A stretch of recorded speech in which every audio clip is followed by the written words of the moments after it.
My Lords, if there is a division in the House, the committee will adjourn for 10 minutes. Benefit Cap, Housing Benefit Regulations 2012, Lord Freud. My Lords, I beg to move that the Grant Committee do report to the House that it has considered the draft Benefit Cap, Housing Benefit Regulations 2012. My Lords, these regulations will allow for the introduction of a benefit cap as set out in sections 96 and 97 of the Welfare Reform Act 2012. From October 2013, the benefit cap will form a key part of our plans for universal credit, and we will shortly be bringing regulations to this House to support the introduction of this. However, we do not believe it is right to wait until all existing claimants have migrated to universal credit before taking action. We are therefore bringing these regulations now, which will enable us to introduce the benefit cap from April 2013 by working with local authorities to reduce the amount of housing benefit in payment. The regulations are regarded as being compatible with rights under the European Convention on Human Rights. These regulations set out the detail of the cap, including the level this will be set at, how we will calculate a household's overall entitlement to welfare benefits for the purpose of applying the cap, what benefits will be taken into account, how any reduction will be applied, exemptions from the cap, the relationship between the cap and benefit sanctions and other deductions, and rules on decision-making and appeals. The level of the benefit cap will be set with reference to average earnings for working families. On its introduction in 2013, the cap will be set at £500 per week for couples and single-parent households, and £350 a week for single adult households. For couples and lone parents, that is a weekly income from benefits equivalent to earnings of £26,000 a year net or £35,000 gross. Exempting those entitled to working tax credit and setting the level on an earnings basis ensures that we incentivise work even further by not including in-work benefits in the cap. This policy was debated at length during the passage of the Welfare Reform Act. On top of that, many noble lords came to the briefing session that I ran for MPs and peers before the summer recess, and I'm grateful for their input. You will by now be well aware of the government's reasons for introducing a benefit cap. It's about incentivising work and promoting fairness. As it's currently designed, we know that we pay some claimants more money when they're out of work than what they could reasonably expect to earn from working full-time, making it hard for people to see that they are better off in work. This is what we are trying to tackle with the introduction of universal credit and alongside it the benefit cap. The core principle is that the state should not pay more in benefits than the average family earns from work. We have said from the start that there are certain groups to whom it would not be appropriate to apply the cap. We are exempting the households which are in receipt of disability living allowance, personal independence payment, attendance allowance, and the support component of employment and support allowance, as well as households entitled to working tax credits and war widows and war widowers. Since the debate on the Welfare Reform Bill, the government has announced some additional easements, namely those relating to industrial injuries benefits and war disablement pensions and their equivalents under the Armed Forces Compensation Scheme. We do not want to penalise those who have recently become out of work and are doing the right thing to find new employment. Therefore, we have put in place a 39-week grace period for those who have been in work for the previous 12 months and lose their job. This will allow people time to find alternative employment or consider alternative options to avoid the cap. And following the point raised very helpfully by the Noble Lord Mackenzie at the time of the Welfare Reform Bill debates, we've made sure that this grace period will run from whenever a person's job comes to an end, whether or not the job finished before or after the introduction of the cap. We have consulted with stakeholders and the Social Security Advisory Committee, who considered the regulations and subsequently consulted on the impact of the cap. This has informed our plans for evaluation. we have already announced that we will publish a review after the first year of operation. It was inevitable that our proposal for a cap would raise concerns about how it would be delivered and the impacts it might have. Many of the concerns that have arisen around the cap are based on an assumption that people will not change their circumstances. We do not believe that this is right, although sometimes people will need help and encouragement to make these changes. In the run-up to April 2013, we are working with claimants who may be affected by the cap to do exactly that. Since May this year, those households who may be affected by the cap have been offered support from Job Centre Plus. To date, we have written to over 85,000 claimants potentially affected by the cap. We have followed this up with over 150,000 phone calls to make sure claimants understand what the benefit cap means for them and offer the opportunity for them to work with Job Centre Plus for employment support or speak to their local authority for housing advice. We're also engaging across government and with local authorities to ensure that households are given the assistance they need to avoid the cap or mitigate its impact. This government firmly believes that those in the local areas are in the best position to make decisions which impact people in their locality. That is why we are providing up to an additional £75 million for discretionary housing payments in 2013-14 and up to a further £45 million in 2014-15. This will be divided among local areas based on who has the greatest need. It will be used by local authorities to support those claimants affected by the benefit cap who, as a result of a number of complex challenges, cannot immediately move into work or more affordable accommodation, providing support to those who need it most, such as those fleeing domestic violence or to prevent homelessness. Finally, the government firmly believes that there has to be a limit on the overall levels of benefit it is appropriate for the state to provide to those who are not working. The benefit cap aims to encourage long-term positive behavioural effects through changed attitudes to welfare, responsible life choices and strong work incentives. I commend these regulations to the committee. The question is that the Grand Committee do consider the draft benefit cap housing benefit regulations 2012. My Lords, I'd thank the Minister for the way in which he introduced these regulations. These regulations will inflict profound hardship on many households. According to the Department's own impact assessment, nearly 60,000 households, including 80,000 adults and 190,000 children.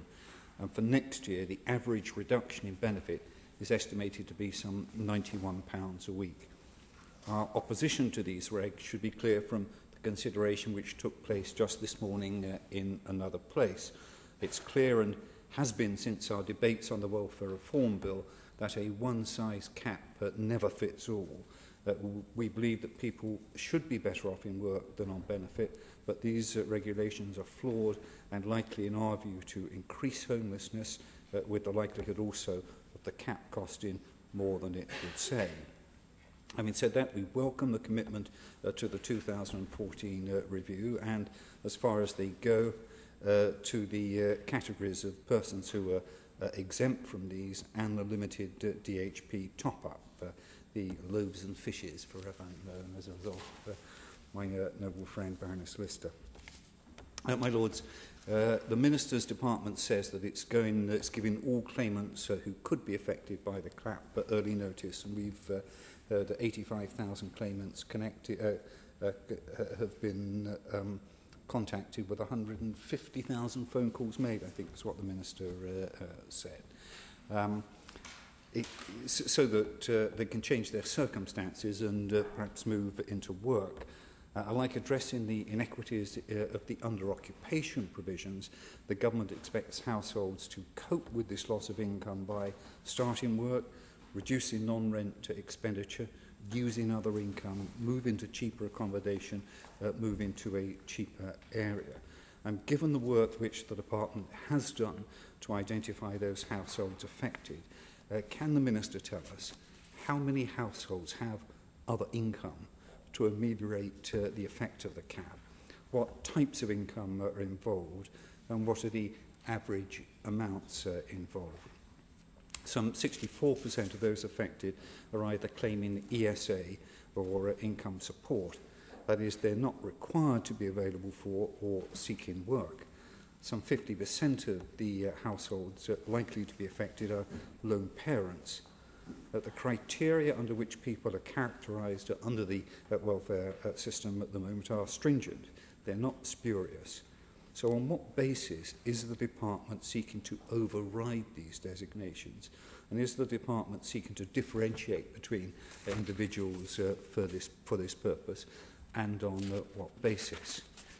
We know that some 5,200 affected by the cap are in receipt of carers allowance, because the qualification for carers allowance depends, among other things, on a person not being gainfully employed.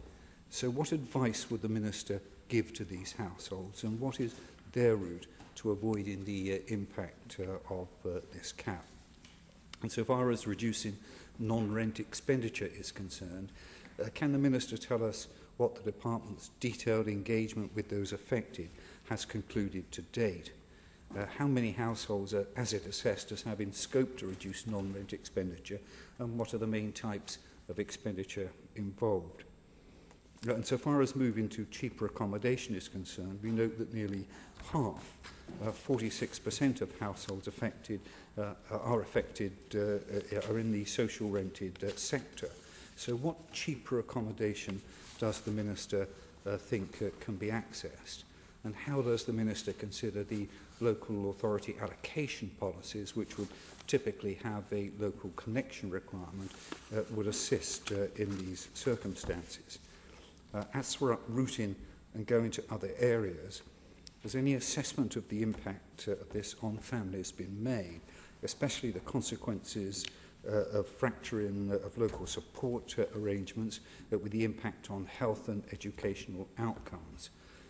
From the work undertaken to identify those families currently likely to be affected by the cap, can the Minister say how many such households has someone with a mental health condition, and how many occupy housing which has been the subject of a disabled facilities grant? We are indebted to the National Housing Federation for their briefing notes and the points that they raise, which I would like to go over. So far as discretionary housing payments are concerned, they say the announced increase to help people hit by the cap after losing their jobs are welcome, but it's not appropriate to rely upon a discretionary, time-limited scheme to cover ongoing and legitimate higher housing costs. Concerns have also been raised about the levels of DHP available. In its report on the impact of housing benefit changes published this month, the NAO said it's not clear how the current level of funding for discretionary housing payments has been determined, or whether it's likely to be sufficient for local authorities in tackling the impacts of reform. Perhaps the Minister can therefore give us a breakdown of those calculations and the assessment. The issue around temporary accommodation is one that I think has exercised a lot of people. Temporary accommodation is a vital part of the homelessness safety net, the Federation say. It saves money by minimising the need for more costly emergency interventions, such as housing families in bed and breakfast accommodation. However, it's more expensive to procure and manage than mainstream private sector accommodation.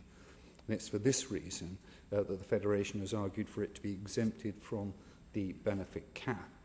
Due to these additional costs, without an exemption from the cap, many families will find themselves unable to meet their rent. Households are placed in temporary accommodation by local authorities, and as a result will have little scope to move to reduce their housing costs. These families who've been made homeless through no fault of their own could be forced to move long distances or cut back on essentials in order to pay for accommodation which they themselves have not chosen. How does the Minister respond to that point? My Lords, they go on to say the cost of exempting temporary accommodation from the cap is some £30 million, a small proportion of the estimated £270 million savings expected to be gained from the imposition of the benefit cap. What is the Minister's response to that? And while the government has said that under universal credit it will fund the management costs, if not the housing costs of temporary accommodation outside of the benefit system, helping some families avoid the cap, this will not seem to protect claimants before they transfer to universal credit. Concerns also have been expressed around supported housing. Supported housing provides preventative services to vulnerable people, helping hundreds of thousands to live independently and to rebuild their lives. The government recognises that there are legitimate extra housing costs for people living in supported accommodation. However, the regulations before us do not exempt supported housing from the benefit cap, despite the fact that the higher costs could mean many will be hit by it. Perhaps the government can respond to that assertion. And the Minister will no doubt have seen Monday's Guardian about reports of London Council sending current tenants far and wide across the country to Wales and all over the place. Can I ask the Minister, how far does the government consider it reasonable for a council to relocate somebody away from their home base in order to help them comply with the consequences of these regulations? My Lords, the housing benefit caps, it's asserted, have contributed directly to the rise in homelessness and the surge in the use of bed and breakfast accommodation, which these regulations will intensify.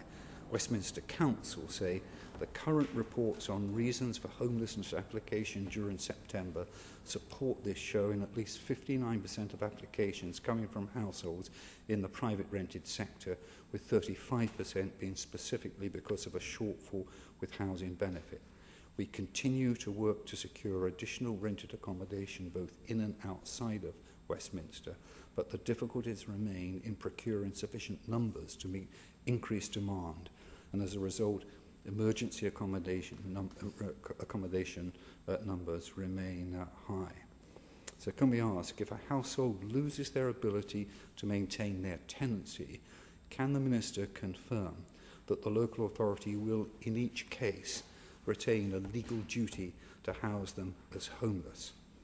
And if the local authority assumes a legal duty to house a household that has lost their home because of the benefit cap, and they must find accommodation somewhere cheaper to bring them under the cap, does this not conflict with the commitment given by DCLG Housing Minister not to see households moved hundreds of miles away?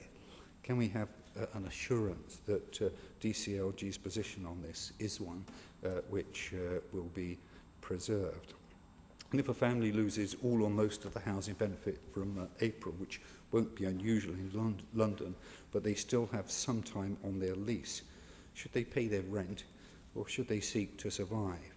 If they don't pay their rent, whose responsibility are the arrears? The tenants, leaving them in debt and potentially with a negative reference affecting their ability to get another tenancy, or the landlord? My Lords, the Department maintains that it has data to identify the households who are currently likely to be affected by this, but can the Minister explain how it's all going to work going forward? Local authorities do not have to apply the cap until notified by the Secretary of State, seemingly, that it may apply. And although local authorities can apply the cap if they have information suggesting it should apply, so can the Minister let us know the systems by which DWP will, on an ongoing basis, accumulate details of the varying benefits which will go into the equation? How will it all be kept up to date? From the NAO report issued on the 1st of November, it appears that the Atlas system will be used. And perhaps the Minister can say whether the capacity of this has had to be enhanced to cover the relevant details. The NAO report refers to local authorities already receiving around 20 million notifications a year about changes of circumstances and entitlements. With whom will the formal responsibility lie to assess whether individuals are subject to the cap? What assessment has been made of local authorities' capacity to cope with all of this?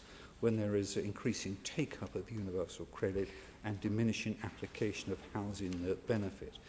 Will funding be available to local authorities over this period to enable them to sustain their role? The Minister will note that some of the benefits included in the tax cap, child benefit, guardian's allowance, for example, are not currently taken into account in the housing benefit calculations. These will be required as additional information. There will be a requirement for additional information, therefore, to flow to local authorities if they are to do the calculation about the application of the cap. How is this to be accomplished, and do local authorities have their systems in place? My Lords, what happens if there is some clawback of welfare benefit which reduces or eliminates the operation of the cap? Will local authorities have to reimburse the claimants with extra housing benefit on a backdated basis?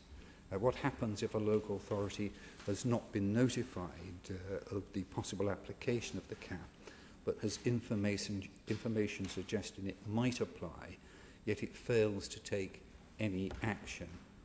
And what is the position if the local authority treats individuals differentially or differently in this regard?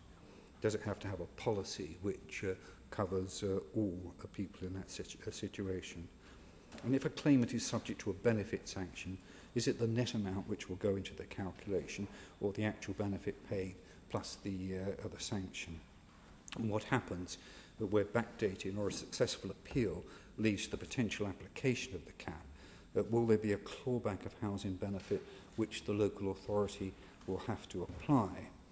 And what if the housing benefit is paid directly to the landlord? My Lords, we're pleased to see the period of grace for 9 months where somebody has previously been in work for 12 months. Can the Minister say how this applies where somebody who's previously been in work and entitled to working tax credit but remains in work but falls out of entitlement to working tax credit, i.e. they fall within the benefit cap? And the Minister will, I think, also be aware of concerns that the rules related to the period of grace are too draconian in requiring somebody to be in work for 50 out of the 52 weeks. The CAB, for example, posed the question of an individual being sick and on statutory sick pay during the 52-week period. Would this preclude the period of grace from operating? And can the Minister say why, if it is the case, perhaps you can confirm, the self-employed are being excluded from the benefit of the period of grace? There are a range of exemptions for those in receipt of various benefits. These do include DLA, and the Minister said that they included the PIP. I would have expected to see the PIP there, although I'm bound to say I couldn't spot it in the regs. Okay, perhaps you might just give me a reference in due course. I think that probably is going to be satisfactorily dealt with. So far as the impact on children is concerned, the Children's Society suggests that 200,000 children will be affected by the cap, close to the Department's own assessment, with them being around 9 times more likely than an adult to be affected. So what role will the Social Mobility and Child Poverty Commission have in monitoring the impact? Will the monitoring allow ministers to intervene sooner if it quickly becomes apparent that there are significant negative effects on child welfare occurring as a consequence of the cap? And why does the cap apply to a household with children under 5 when they are otherwise exempted from work search requirements? And can the Minister guarantee that affordable childcare will always be available to households in this situation, so it will always pay to be able to go to work? My Lords, these are some of the questions we have arising from these regulations and the cap. We believe that they are ill thought through and should be withdrawn for further consideration. My Lords, I want to examine the 2 areas of change which took place during the final days of the passage of the Welfare Reform Act, and that was, of course, the extra £120 million of discretionary housing payment and the 9 months grace period. but I think I should start by saying that for my party, we oppose regional pay in this country, as does the Labour Party in Wales, very strongly indeed. And ipso facto, because of this, for the same reasons, we oppose regional benefits. And the reasons the Welsh Labour Party give for this, of course, are that they trap people in poverty. And so in this case, I must say that we find ourselves on a similar message. And I hope that that message will be borne out, that having uniformity of these issues around the country does help to encourage prosperity throughout all parts of the country. Though I do recognise that the major difficulties of the housing, of the benefit cap, of course, are related to London, as the impact assessment clearly states. I don't wish to add to the huge array of questions, all very valuable questions, that the Noble Lord Mackenzie has just outlined. But it does seem to me that it's very important that the guidance which is available to local authorities and to customers is made available in as open a manner and as detailed a manner as is possible. I note the very friendly document called Benefit Cap Frequently Asked Questions for Local Authorities, in which local authorities would expect to find some of the answers to some of the questions. And in nowhere does that particular document from the DWP reference any information about the DHP, the discretionary housing payment. So I wonder if my noble friend could tell me where and when that detailed guidance to local authorities is going to appear, and in what format it's going to appear, so that people can be aware of the answers to some of these questions. And perhaps the issue about the distribution of discretionary housing payment it needs to be well known as well. I presume, though I haven't been able to find the exact percentages and figures given, but I presume it is related to the local borough, each local authority, and the amount of impact that on housing benefit which the cap will have in those particular boroughs. And perhaps my noble friend could clarify that point. I further note from the impact assessment, of course, that the number of 56,000, which is now slightly less, of course, than the numbers that were, well, quite considerably less than the numbers we were given to believe in the earlier impact assessment, who will be affected by the cap, takes no account of any behavioural change. And I wonder if my noble friend could tell me what, in their expectation, that behavioural change is likely to play out at.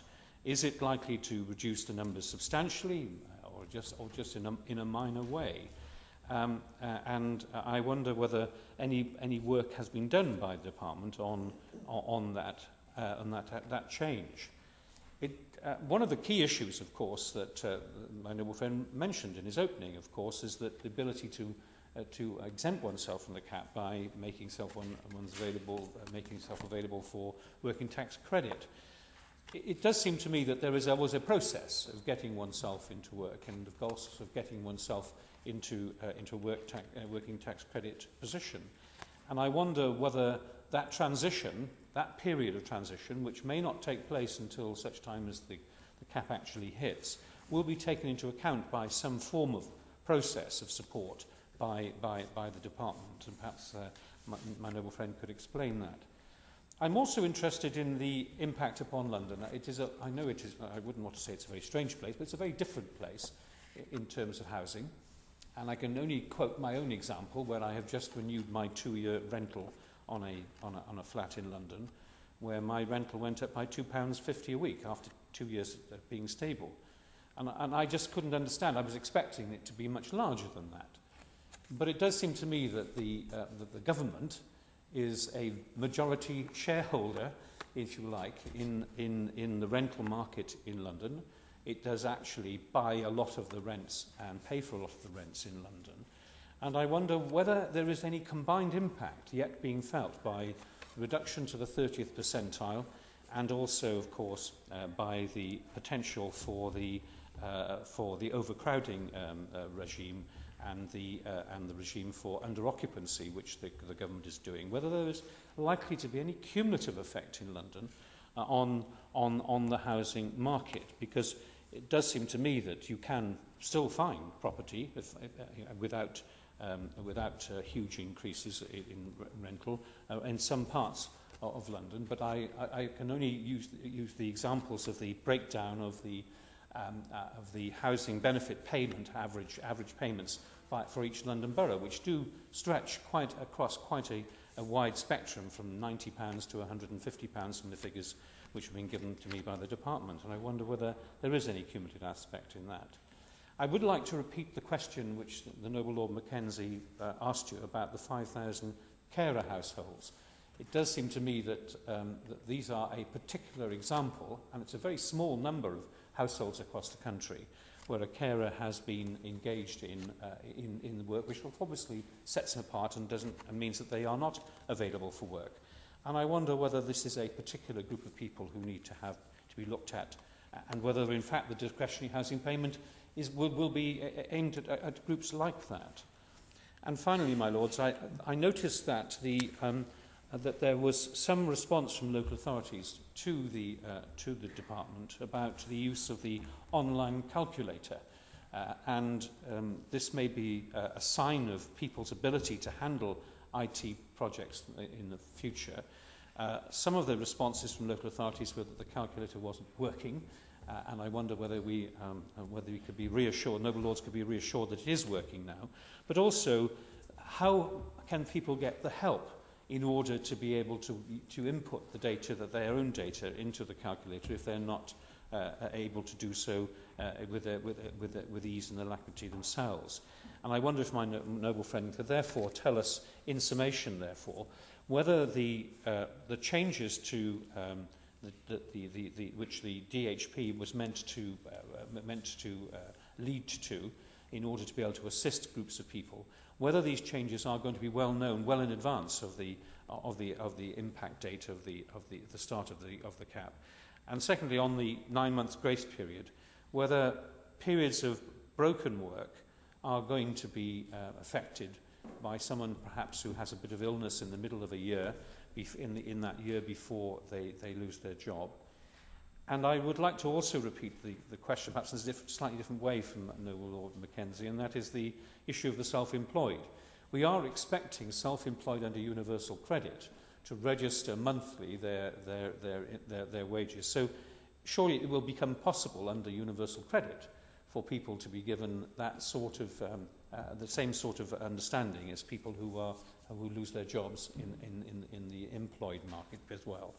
But I would be grateful for some of these answers, but I am particularly concerned, Noble Lords, that we don't have yet the full detail of the guidance available to us.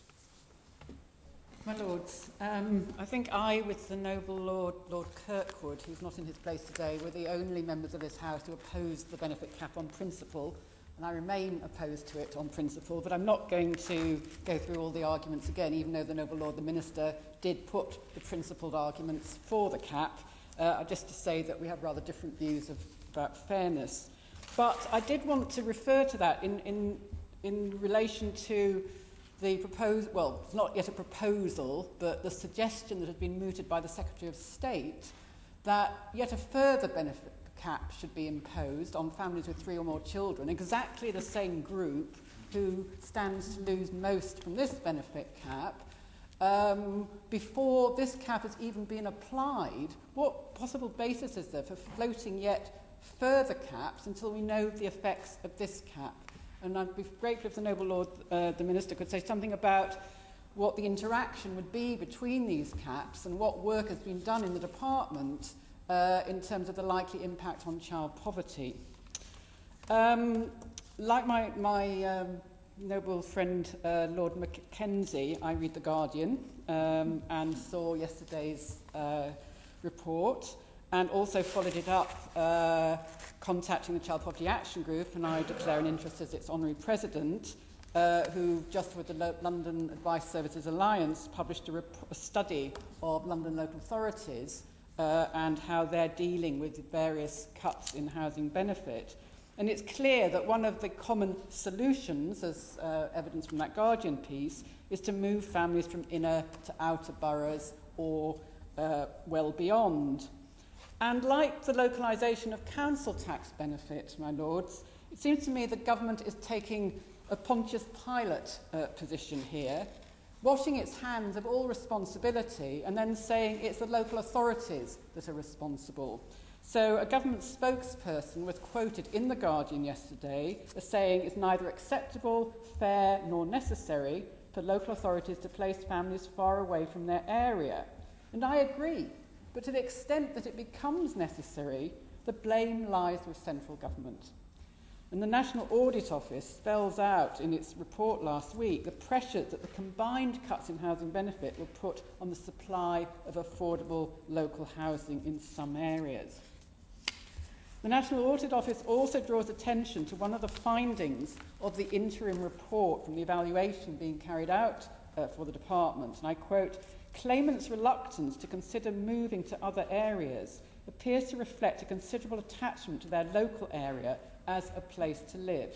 And the evaluation report refers to the importance of proximity to family, friends and schools. I've heard ministers, I don't think that the Noble Lord, the Minister, kind of talk in terms of people really have no right to be able to live in nice areas that other people can't afford to live in, as if we're talking about posh areas here and it's all about, you know, the niceness of the areas. But actually, what quite a few pieces of research, particularly around poverty in place, show is the importance of local roots, the networks that people have. And the government seems completely impervious to this. And I find it very strange because it seems to me to fly in the face of the whole philosophy of the big society, which is about the support that people give to each other. And yet this and other policies, and I'll probably say more about this evening, willfully destroy or are happy to countenance the destruction of these social support networks. And one of my hobby horses is this is something that we really must be looking at in all the evaluation that's being done. And like my noble friend, I welcome the fact that there will be a review of the impact of the cap, but nothing is said in the explanatory memorandum about the impact of it on social networks. The Noble Lord the Minister talked about incentivising work, and I've seen on a number of occasions, and I'll just quote here the Secretary of State in the House of Commons in an oral answer in September. He said, "When we recently started dipping into the issue and surveying those who would like to be affected, it was interesting to find out that already, well in advance of what is going to happen, about a third of people have admitted that they're out looking for work as a result of the oncoming benefit cap."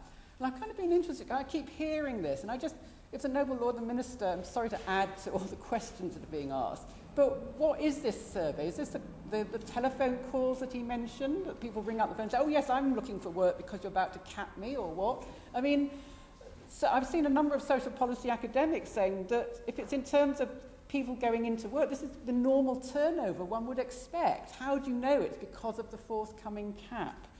And even to the extent that it is having this effect. I mean, the CPAG laser study did confirm, in fact, that yes, several local authorities are working actively with residents to help them move into work or increase their hours to try and avoid the cap. And this is obviously very welcome.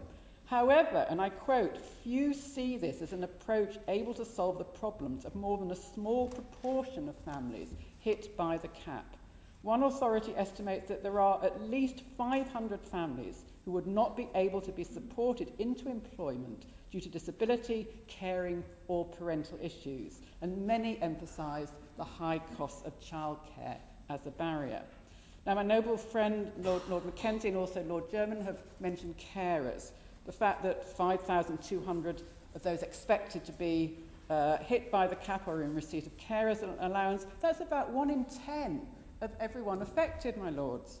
And that's in 2013-14. And the mean reduction will be £105 a week, the median £77 a week. This is a lot of money for people to lose. The Noble Lord, the Minister, talked about the long-term positive behavioural effect. Well, he might recall that during the committee stage of the Welfare Reform Bill, myself and I think my noble friend, Lady Sherlock, asked the Noble Lord about what are the positive, and this is a variation of the question that my noble friend asked, what are the positive behavioural effects that the government is seeking from carers. And I asked the Noble Lord, presumably not to stop caring, and I'm glad to say he confirmed that that was absolutely the case. But what other effects, behavioural effects, are being sought of carers? I'm still as baffled as I was then. I want to move now on to the question again raised by my noble friend of supported housing, and I'm grateful to Crisis for their briefing on this. They estimate that 10% of those affected could be single adults, and it's likely that some of them will be living in supported accommodation. Supported accommodation ranges from hostels for homeless people to domestic violence refugees. It's exempt from normal housing benefit rules, so it's not subject to LHA restrictions. The rents charged by different accommodation projects vary depending on a number of factors, but particularly the level and range of support provided. Therefore, a hostel which houses, for example, long-term rough sleepers with severe mental health problems will have higher running costs. A small number of people who live in such high-cost accommodation and who receive other benefits will be affected by the cap. They're not in a position to move elsewhere and pay a lower rent. We're talking about possibly higher rate ESA or capacity benefit as was. And they're likely to be some distance away from moving into work, so will not be able to avoid being hit by the cap. Now, I don't, my noble lords, believe it's right, nor do I believe it's the intention of the policy that the cap should impact on people who are extremely vulnerable, who are at a crisis point in their lives and cannot live independently. Supported accommodation providers rely on housing benefit as a source of funding and so would struggle to provide the vital services that they offer if their residents' housing benefit were to be cut.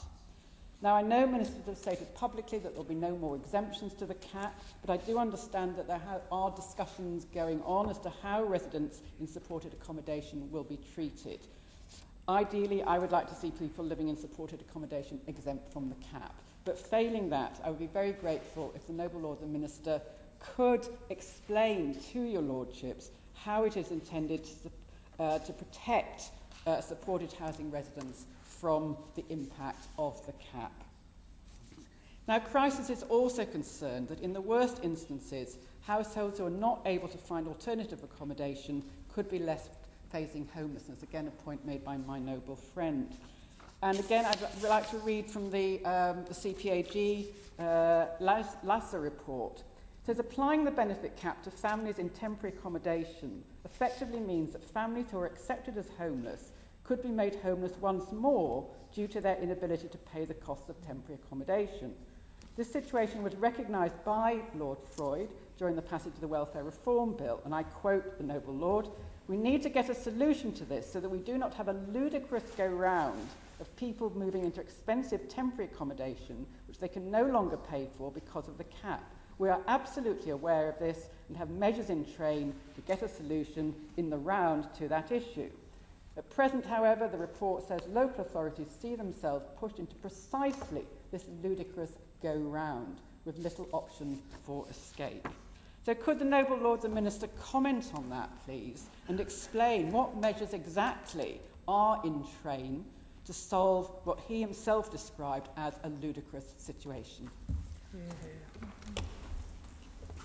My Lords, can I begin by thanking the Noble Lord the Minister? I think I have thanked him before, but I would like to thank him again for that period of grace, which I had an amendment seeking a 26-week period of grace, and this is the first time that I have ever had a minister exceed my expectations. I knew I should have gone for 52 weeks, but thank you for confirming that is safely in place. I wanted to pick out, although I agree with a great deal of what has already been said, I wanted to pick out particularly the problem faced by those going into temporary accommodation. There are 51,600 households currently in these properties leased from private landlords. The housing association, sometimes the local authority itself, stands in the middle. The private landlord charges a rent. On top of the rent that the landlord charges, the Housing Association in taking on this commitment has to agree to return the place to the landlord in pristine condition at the end of a period. So there is a need for reinstatement costs. There are management costs involved in this, and it is unsurprising that rents for these temporary accommodation leases are higher than other rents. And in the areas where the other rents are already very high, these are going to be very high rents. The £500 for families cap kicks in, however, regardless of the fact that rents in particular places are going to be very high. Can I just comment on the regional benefits point that the Noble Lord Jermyn made? When Beveridge, after the war, was thinking through the same issues as we all think through today, he concluded that you had to take housing out of the equation which you use to assess all other benefits, because the regional variations for housing were so great that we had to have a separate housing benefit arrangement for housing. And it is the case that if you're in an identical property in South Wales, even a temporary accommodation property, and probably among the most expensive in South Wales, you'll pay £150 a week. The same property, or something perhaps even inferior, in Camden. I'm not going to even bother with Kensington, Chelsea and Westminster. In Camden is £500 a week, and the average in an outer London borough, Newham, is £269.50 a week. So Beveridge had taken housing out and said, we have to have a housing benefit system that can adapt to all these different places and all these different rents, even if we have universal benefits everywhere else. We haven't done that with this cap. We have the single figure for the cap, and the rents have to fit within that. It means that if I take my Camden example, where the average temporary accommodation rent is £500 a week, the cap is £500 a week. If the family has to pay £500 a week, they have naught. That's how much they've got for all of their living costs. It's obviously not tenable. So we have to close down the temporary accommodation arrangements in Camden. We just can't work it at all for a family. Their entitlement to other benefits to live on would normally be £315 per week. This is a couple with 3 children, or a single parent with 3 children. £315 a week, which would give them a headroom of £185 a week within the £500 to spend on rent. Now, with that £185, there are very few places in this country where they could go and be housed. Certainly they couldn't go out from Camden to Newham. They would still have a major deficit. They'd have to find £84.50 a week in Newham, which they can't possibly find. No one on these low incomes could find £84.50 a week. If they went to Birmingham, the Birmingham figure, perhaps slightly surprisingly, it was slightly surprising to me, it's a little bit higher than in Newham. Birmingham, you'd be back to £300 a week for the leased property, the temporary accommodation property. So the shortfall there, the £300 a week for your rent, and then the £315 to live on, £615 you'd need, it's £115 a week, which is again out of the question. So Birmingham, I'm afraid, ain't going to work either. We're going to have to place these people in very specialist parts of the country where, for whatever reason, rents are extremely low. This, by definition, sends people away from their family support networks, children coming out of school, and all those other things. And surely all that disruption and that hassle is not going to be worthwhile. What are the alternatives? How can we keep people closer to where they were when disaster struck and they became homeless and had to be placed in temporary accommodation somewhere? The expectation that landlords will dramatically reduce the rents, I don't think we're going anywhere near that one. The main hope is that the discretionary housing payments would be enough to top up the rent, even if that's quite a wide gap to top up. But those discretionary housing payments would do the trick. And this is where we come to our loaves and fishes. And really, this is the answer to everything, is the loaves and fishes. The funds that we are expecting to stretch to cover all of the eventualities where the new system doesn't work. We've got the local housing allowance shortfalls in the private sector. For ordinary, we already had a system in place because the arrangements didn't work before. We needed discretionary housing payments there. There's some more money there, but it's very, very tight compared with the increase in the gap that a lot of people are facing. We've got the bedroom tax, the need for discretion to be used, where there are obviously cases where it's just madness to try to persuade people to live on a much reduced income, and there's nowhere for them to go.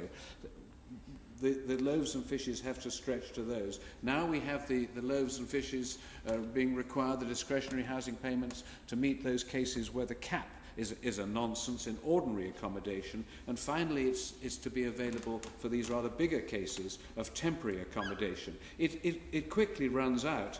I was just looking at the new figures, which we have broken down area by area, place by place.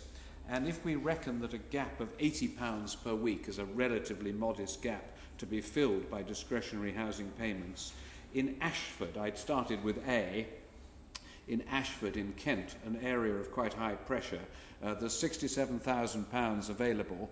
At £4,000 a shot, it's 16 people who would be helped in Ashford. In Cambridge, a place with a bit of pressure there, it's £64,580. This includes carrying forward funds sometimes from the previous year. That's 16 people, 16 households in Cambridge. Cheltenham did a bit better, 95,000 there. There's 23 households.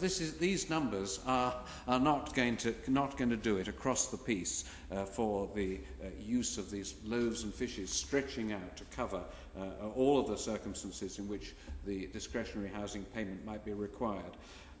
I have urged the Minister before, and I urge him again, to have in his back pocket the opportunity with a Treasury door, placing a foot in that door, to get more funds in the kitty for these discretionary housing payments, if for no other reason than to keep MPs off your back, off the Noble Lord the Minister's back, because there's going to be protests up and down the country that this is a nonsense, that things that ought to happen cannot happen because of these restrictions, and the DHPs are about the only way in which one could possibly hope that this would happen. I leave him with that thought. My Lords, there's been so much wisdom already shared with the committee that I'm not going to try to tread over the ground so impressively covered. I would like, however, to ask the Noble Lord the Minister to focus on one particular, or two particular categories of people. But I'm particularly concerned, my Lords, about families with children, and especially about vulnerable families with children. The Noble Lord may recall, amongst the very many amendments he faced during committee stage, I moved an amendment which specifically asked that families be exempted from the cap if the household contained a child who was the subject of a child protection plan or a children in need assessment or a common assessment framework team. The Minister sadly did not smile upon that amendment, but I do hope he's had the opportunity in the meantime to think some more about what happens to particularly vulnerable children.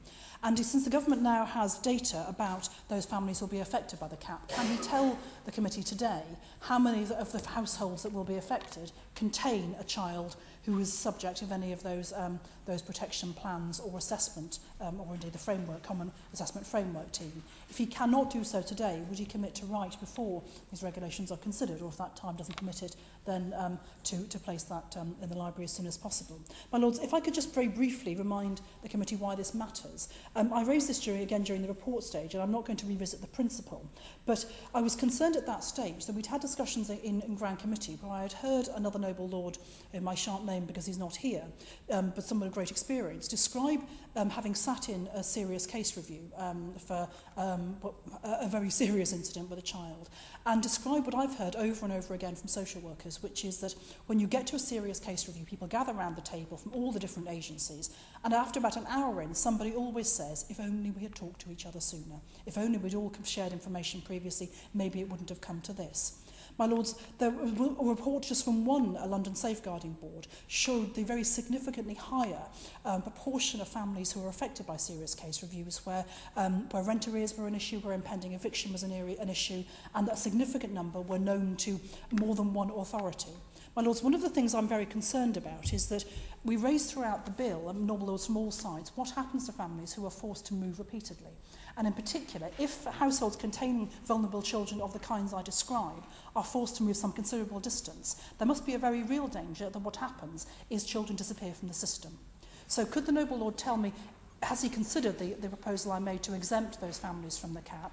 If he hasn't, what assurance can he give the committee as to precisely how those families will be protected and how those children in particular will be protected? And could I also ask him, again, just picking up the point made by various Noble Lords about families in temporary accommodation. My Lords, I'm very concerned about the considerable distances where they and other families with children may end up moving. As with other Noble Lords, I've been reading the papers this week, but I don't read these left-wing communist rags.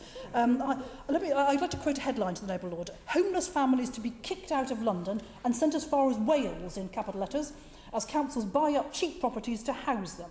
Local authorities say sky-high rental costs in the capital, combined with the incoming benefit caps, has forced them to send people miles away from home.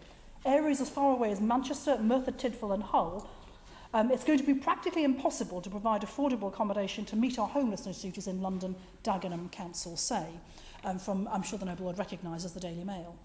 My Lords, firstly, can the Noble Lord tell the committee, is that true?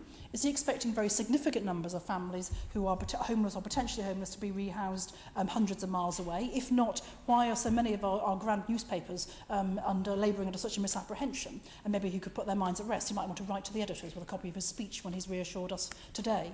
But I would be interested to know, is there any danger that families could be moved, as has just been described by the Noble Lord, Lord Best, could be forced to move more than once?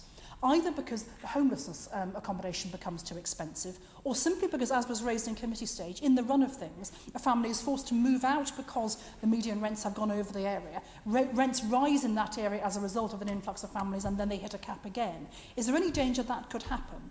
Because if that happens, my Lords, the Noble Lord, I'm sure, is aware of the evidence showing the impact on children's achievement in school as a result of repeated house moves. And if that is the case, could he say how the government will protect vulnerable children in particular from the damage that could happen to them, both not only in childhood but in later life, as a result of their schooling being impaired as a consequence?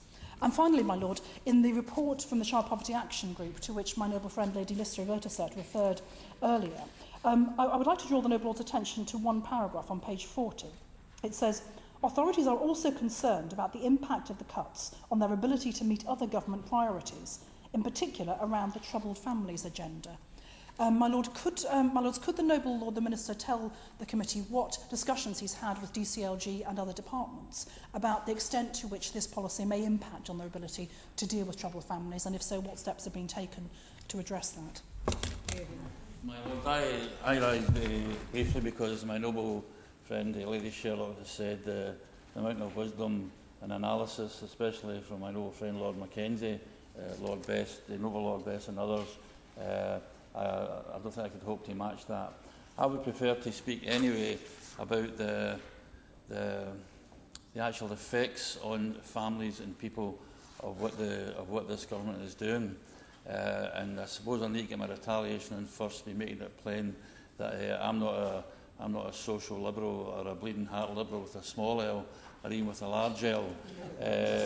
When it comes to people fiddling the public and the benefits system, I'm totally opposed to that as a genuine member still of the honest working class. But I don't think that the government cares so much about that. I'm not trying to paint a picture of an uncaring government, although the effects of what they're doing here are exactly that, because some of the stuff that's come from the government in dealing with the people who will be affected by this, on one of the government papers, 7.7, the government expects different households to have different behavioural responses to the cap, but those affected will have a number of options to consider. Really? The options to consider? The options include reducing the non-rent expenditure. What budget heading should that cut come? That's what I'd like to ask the Noble Lord the Minister. Does he have any suggestions as to which item of household expenditure in these poor households should be cut to make up the shortfall in rent? They should use a proportion of their other income or moving to cheaper accommodation or area. And I'll come to that later on, what I've got to say, because that to me is the biggest impact on families of doing this, of being treated this way. One of the other so-called options is starting work. Has the Noble Lord the Minister looked at the unemployment figures in Scotland? Has he looked at the unemployment figures in the urban areas, the suburban areas of Glasgow and Edinburgh, Lanarkshire and Ayrshire, where the unemployment rate is tremendous? So if the Noble Lord the Minister has got any job applications or knowledge of any jobs, I'd be grateful if you let me know. In addition to that, just this very week, there's big redundancies in Glasgow and big redundancies in Broxburn. Again, from impacting on families that don't have that much to start with. I'll come back to what happens to people when they have to move under circumstances like this. But it also says in guidance the department is working with IT suppliers to ensure that, and I quote, to make sure that those likely to be affected by these changes know about them in advance. How much in advance? What notice will be given to people like this? And how much will that cost for a start? Also mentions the impact in the public sector with one-off costs for local authority housing benefit and housing departments to implement these changes. And it says that the government, again I quote, the department is working closely with the Department for Communities and Local Government to assess the financial impact of these changes on local authorities as part of its work to quantify the extent of any new burdens for local authorities.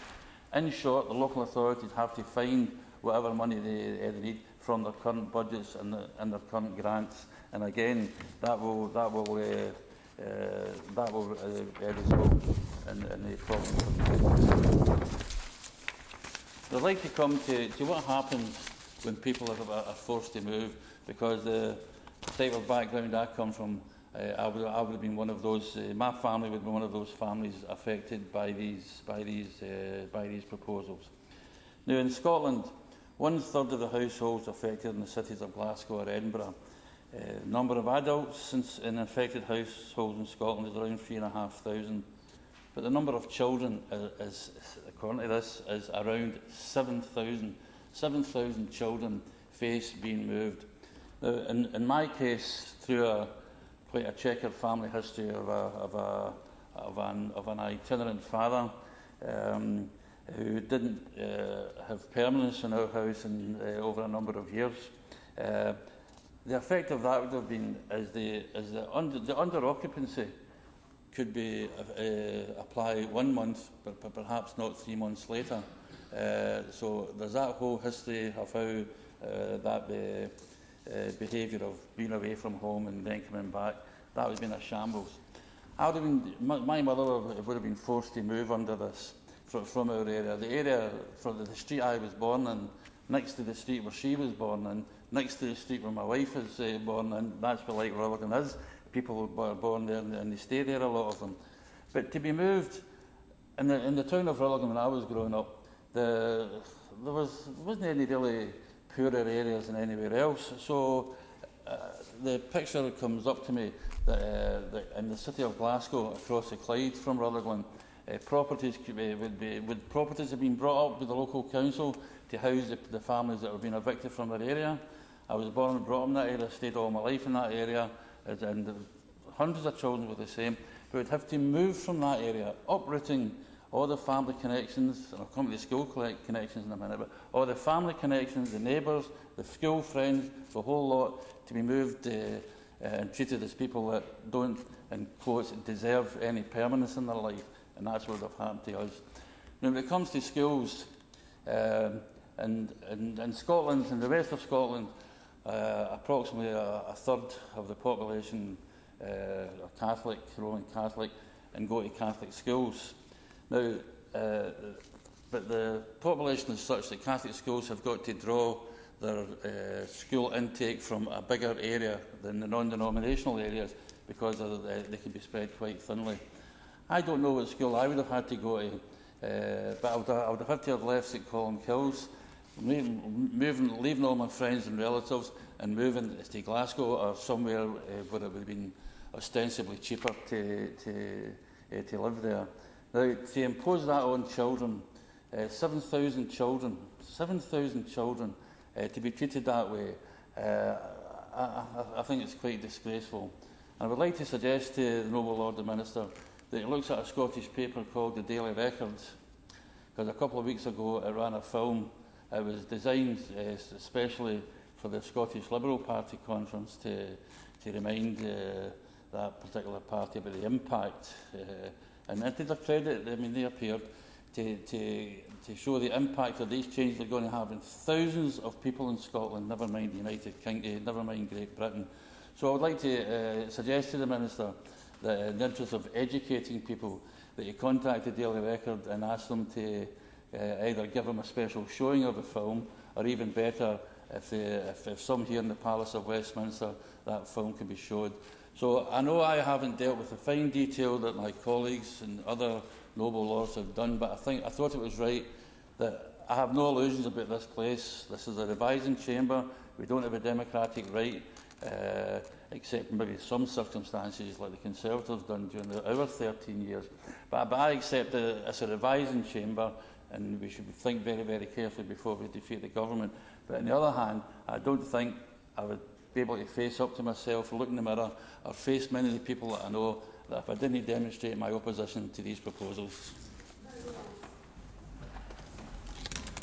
I have a very simple question for my noble friend, and I think he's probably already given us the answer during the passage of the Welfare Reform Bill, but I'm afraid I've forgotten what it was. Those in receipt of disability living allowance are going to be exempt from the cap. What about those who have appealed against their initial assessment? I declare an interest because I've never been on benefits, but I have been appealed against the decision which I won. So I feel for those who may have not been successful first time in their assessment, who've then appealed. Now, there can be a few months between these two events. Now, it seems to me it would be very unfortunate if someone was forced to move, or a family forced to move, only to find that they won an appeal at a tribunal, with all the upheavals that would amount to. So could my noble friend tell me about that situation?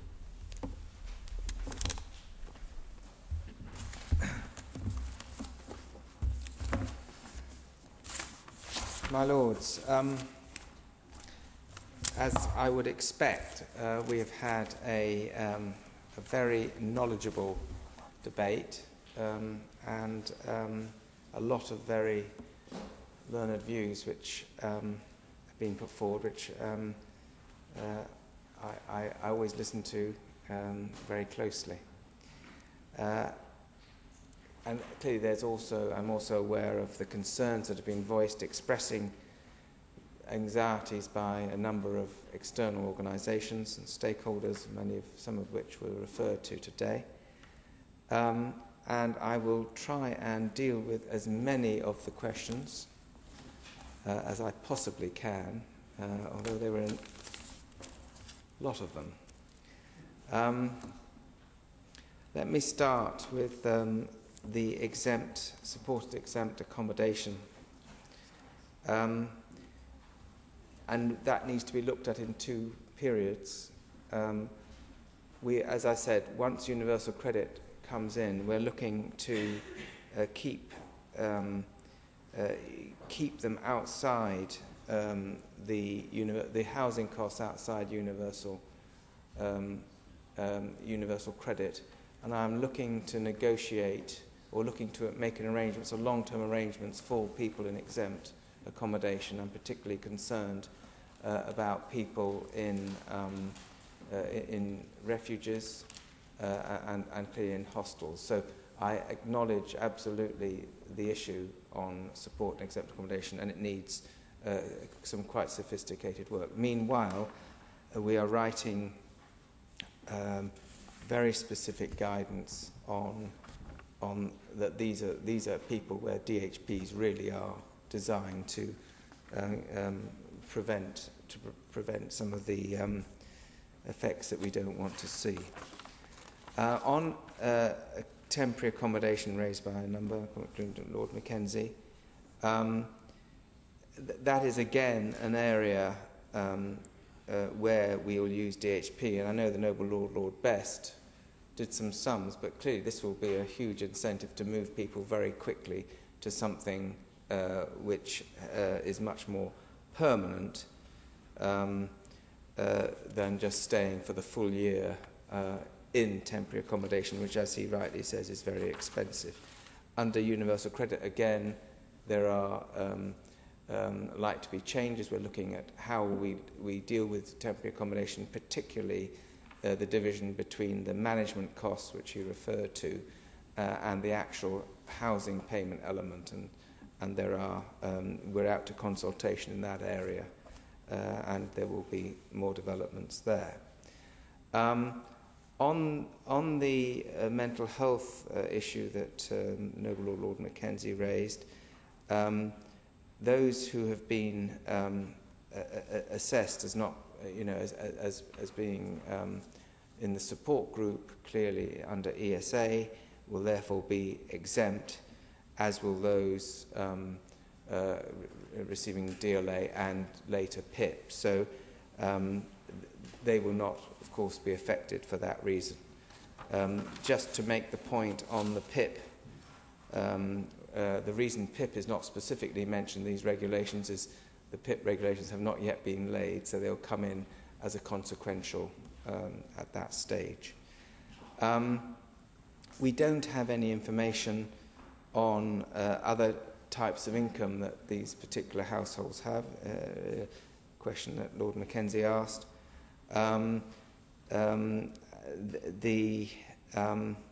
Clearly, where they don't have any other income, there's another claim. A claim to DHP can be put in, and I've already gone through the funds available. The question raised by a number of noble lords surrounding the stories about local authorities sending people all over the country. I just want to remind noble lords that it has always been the case that London boroughs have sent people out of borough, and indeed in some cases large, many miles away. And the reason is that people come from all over the country to London and to the London boroughs, and it's not always appropriate to house them in those boroughs, and they are sent out. So there's a real distinction to be made between the people who are local people and the people who come up with a homeless obligation in a particular borough. And I think that is an important distinction. And it's important because we have new regulations that come into force later this week on the 9th. Let me into that stage. So if two families, a recently arrived family and a longer staying family in a borough, then were put in this situation, somebody would decide that the newer family, for a want of a better description, should go and the older residential family stay? What I'm referring to is people who kind of arrive in Euston and turn up homeless on Camden, which is the example. And they don't have the local links. There's a homelessness duty on Camden to do something, but there's not the local links. And that's the position, that has always been the position. Those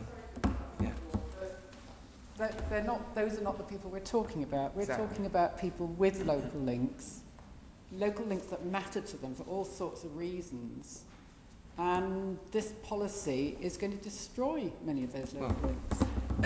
If you let me finish the point, a lot of the stories that are in the newspapers are referring to the former. All councils have had arrangements for many, not all councils, councils have had arrangements for many years with other councils some distance away. What we have reinforced is that where people, and this is where the regulations coming in on November the 9th, is that where people are local, they have to consider whether the location is suitable for a household's individual circumstances, and including the significance of any disruption to employment, education and caring responsibilities. And local authorities are required to carry out a full impact assessment before moving people out to other boroughs. Sorry to push this, but if this were the case, if the report, this kind of stories are referring to the first group, why is it that local authorities have expressed their fear that they could be subject to legal challenge for moving families out? Because of, I mean, it is a different group we're talking about here. Well, what I'm trying to say is that if you read the stories very carefully, and I have been, you will see that they are preparatory moves talking about what councils may do and what they're preparing for. The stories are fairly evanescent if you look at them very closely. And clearly one of the reasons is these changes have not happened yet. What we have been having through this year is the introduction of the LHA reduction from 50% to 30%, which is something that my noble friend Lord Jermyn was talking about. That is the main thing. There has not been a huge flood of changes as a result of that. And the stories that have been written are about councils being worried, preparatory plans. And one of the things that the stories are talking about is plans to move people around. Councils have always done that for the reasons that I was just describing. They have always had this problem of, in London, people arriving, and they have had to do something about them. But can I just go now to the obligation that the November the 9th regulations put on, and repeat that, is that local authorities are required under those regulations to keep people in the local area wherever they possibly can, and to carry out a full impact assessment before moving people out to other boroughs. So we have strengthened that localism point in recognition, I think, of the same sentiments that are concerning noble lords in their speeches today. Remind us of which these regulations are, that they've already been laid and come into effect, is that right? And under which provisions were they promulgated? They were DCOG regulations. I can't remember the exact title, forgive me, but they have been laid and cleared, and they are due to come into effect on November the 9th.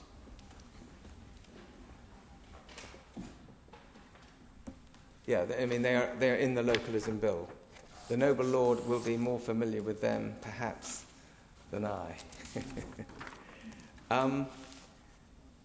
The question on whether people will be treated as intentionally homeless if they're evicted as a result of rent arrears caused by the cap, and again, that is for local authorities to make decisions on individual homelessness applications as they do now.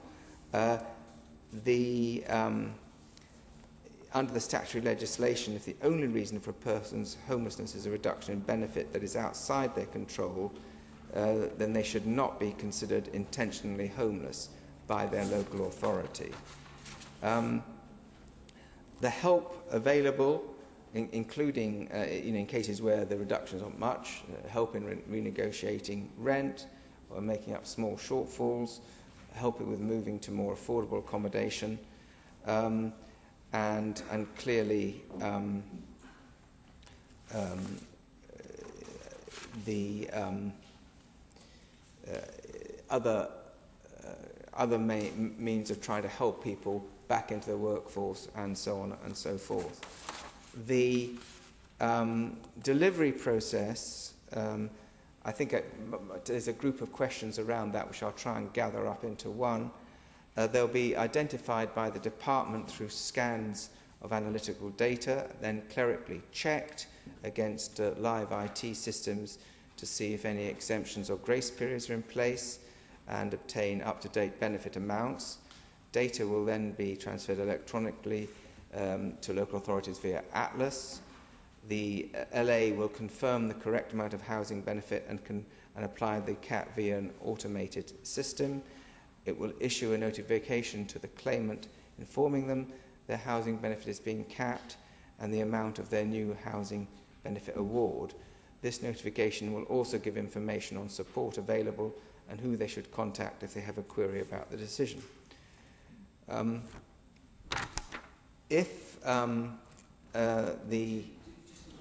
Leaves that if he was going to.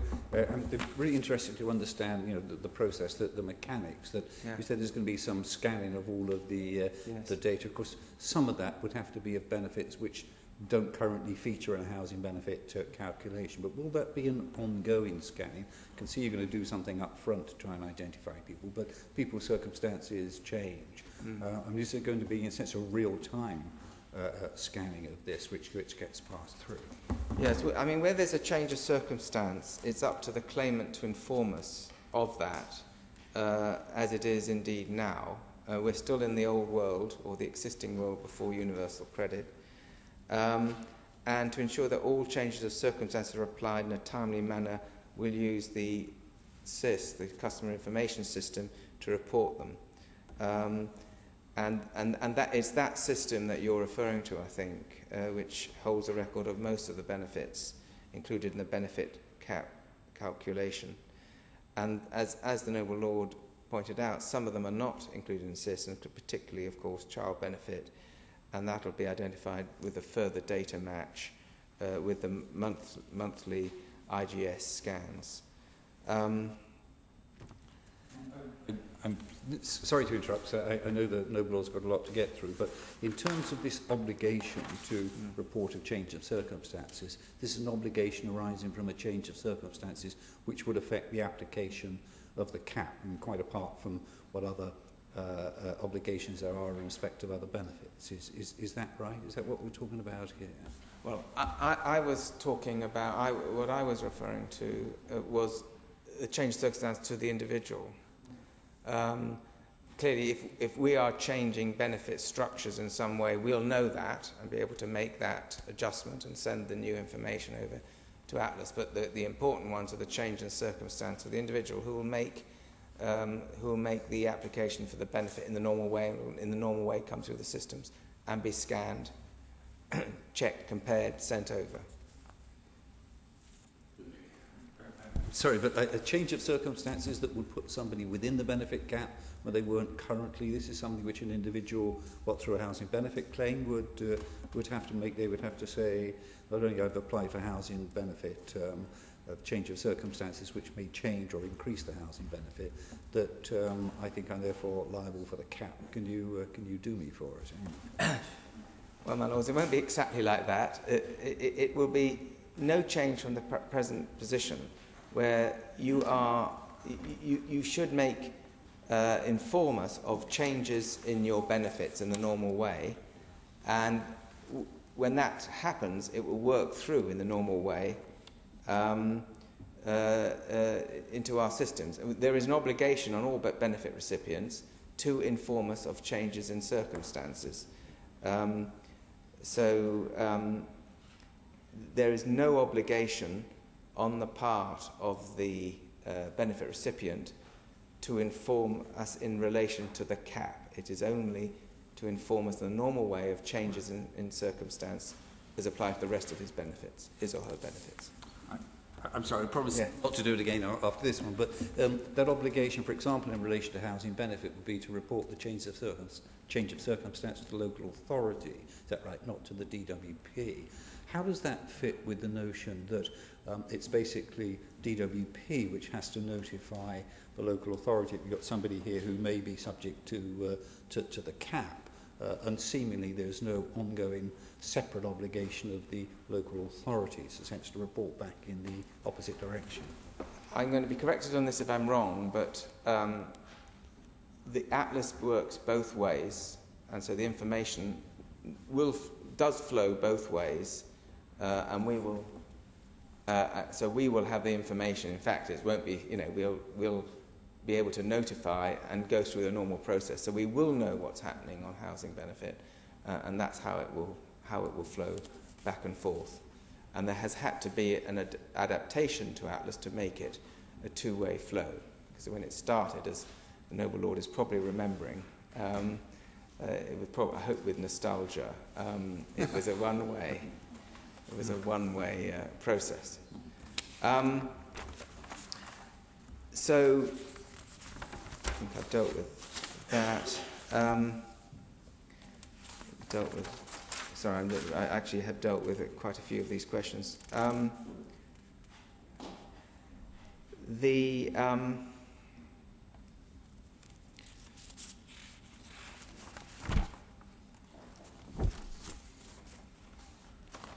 guidelines, have they been produced, how and when? We have what is called the Local Authority Practitioners Operational Group, with a subgroup based on the benefit cap at working level, has been briefed on detailed procedures and guidance, and members have confirmed that their people will develop detailed guidance and products which will supplement those to be published via the DWP intranet and the LGA's Knowledge Hub. The way that the benefit cap interacts with financial sanctions is that the benefit cap will apply to the overall level of household benefits, and if the sanction is imposed, any reduction will be applied to the sanctioned benefit after the application of the cap. Otherwise, clearly, the impact of the sanction would be negated.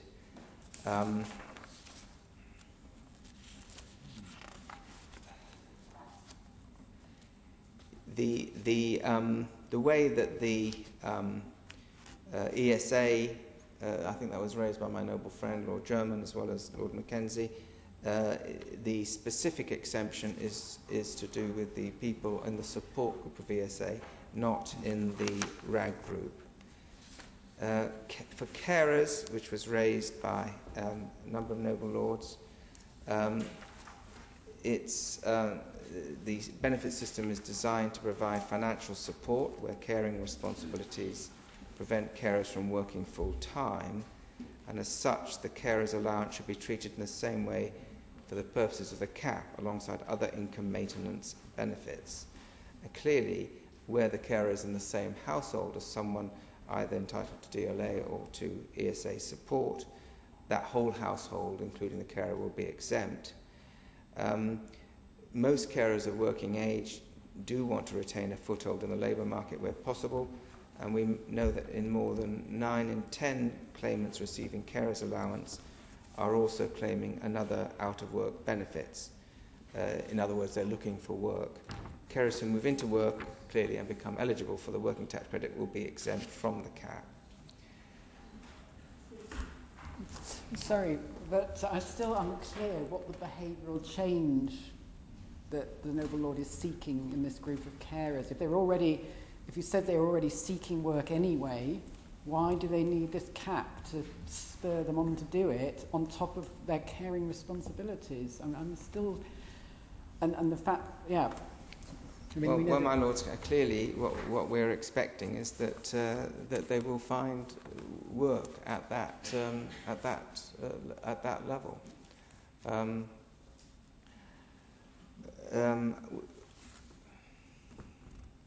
Yes, on the grace period questions from the Noble Lord Mackenzie, which really boiled down to the self-employment questions, they're entitled to working tax credit if they meet the other conditions.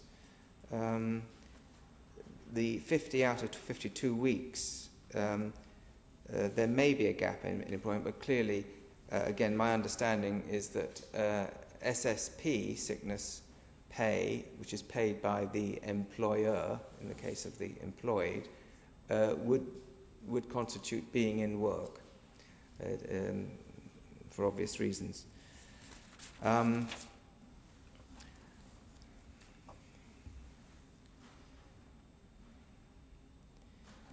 Yeah, and that was actually in response to my noble friend Lord German's questions.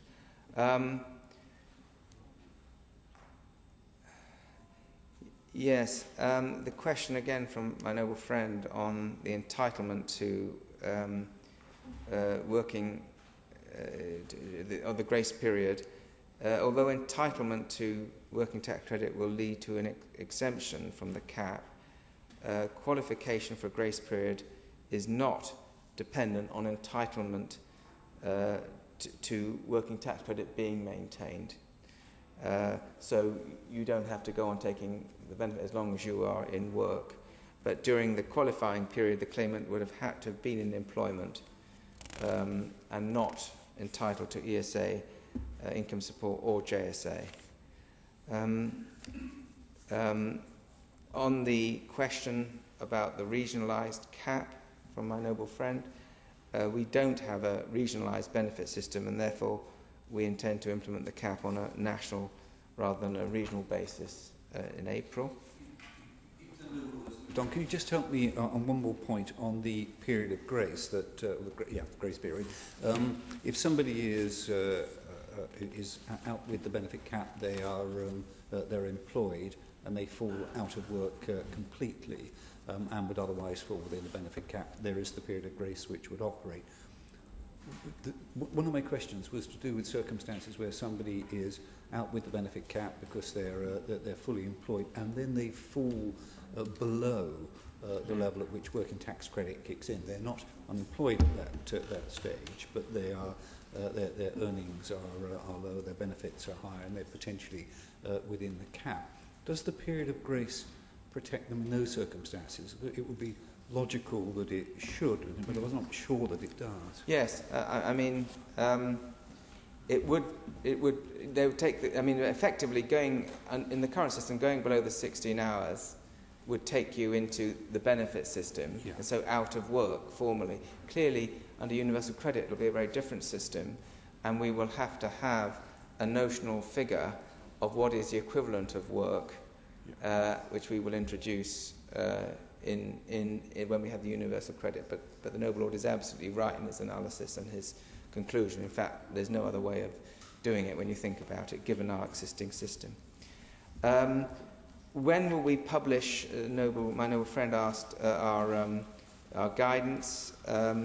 We had a consultation on that guidance in August, and we will make it available towards the end of the year. And that DHP, I can confirm, will be allocated on the basis of greatest need. And clearly, we are consulting with local authority representatives right now, this month, November, and we will announce at the end of that time. Of course, I'm taking a long time, but with the forgiveness of Noble Lords, should I just keep on, because there's a lot of interesting questions, and I could end up writing, but I'd prefer to deal with it if you indulge me. The cumulative impact of changes on the housing market raised by my noble friend. We are monitoring this really robustly. I think we've got one of the best assessments about what happens to housing changes in terms of the LHA changes that we've made. That I think my noble friend, not my friend, but the noble Lord Best would agree. One of the most thorough examinations of what really happens in a housing market when you make these changes, which I think will be valuable for a lot of purposes. And clearly there's an overlap of when we look at the benefit cap as well, those effects. The calculator not working, and we've had stringent availability standards, and there were 2 short periods where it was down for maintenance, but there's a lot of help available to use it. The behavioural change, clearly, one of the things when you put in these pressures, you can never predict how people's behaviour will change. But we really are working with a lot of stakeholders to try and make sure that decisions are made that people respond positively to the implication of the cap for them.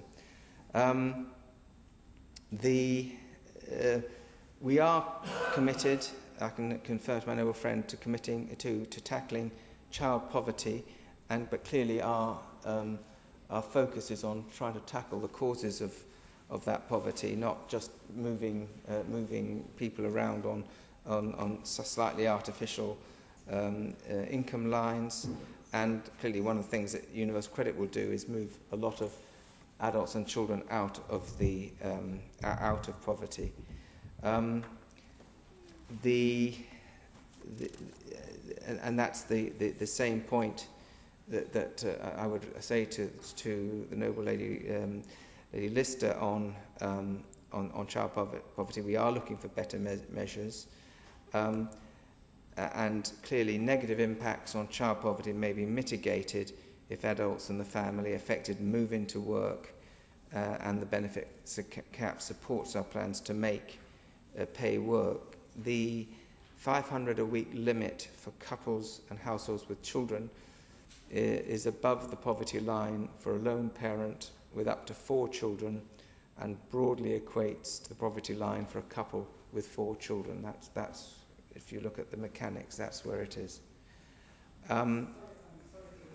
But before the point I was raising, and it's possible the noble lord's going on to it, but you seem to be moving on to another issue, was the effect on child poverty of the interaction should the suggestion that the government might introduce a new cap on children, on families with 3 or more children who are not in work, over and above the benefit cap. What work is being done in the department to look at the effect of the interaction of these 2 different caps on child poverty? Yeah.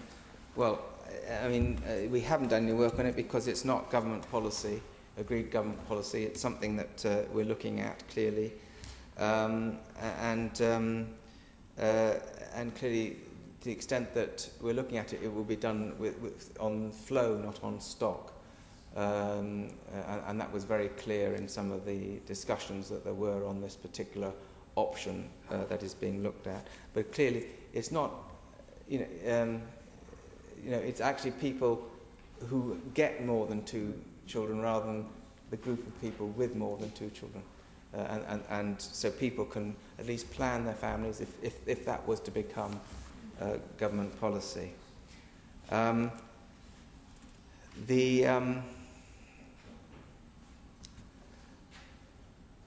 I think the local networks, raised by the noble Lady Lister, I mean, clearly we acknowledge the importance of that, and that is one of the reasons for the regulations coming in on Friday, to try and make sure that people are not moved without very serious consideration.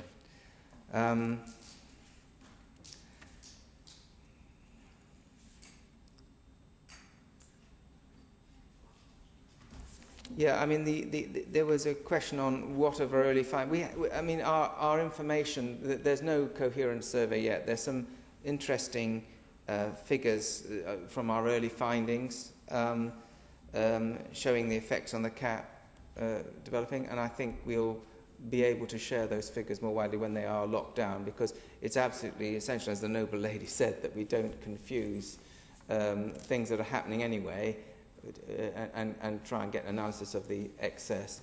There is, though, an interesting point, is quite a few people have just dropped out of the benefit system when this starts happening, and that's not a surprise. You would expect to see some of the people who feel uncomfortable claim, I put it like that, uncomfortable claiming, gathered in the area where there are the highest amounts of claim. I put that in as delicate a way as I can. And I hope I'll be able to give some more information on that. The childcare question from the noble lady, and Job Centre Plus does recognise the importance of childcare as a key enabler, and clearly financial assistance is available for a claimant who is moving into the labour market. And we do accept the need for appropriate childcare when we make that judgment.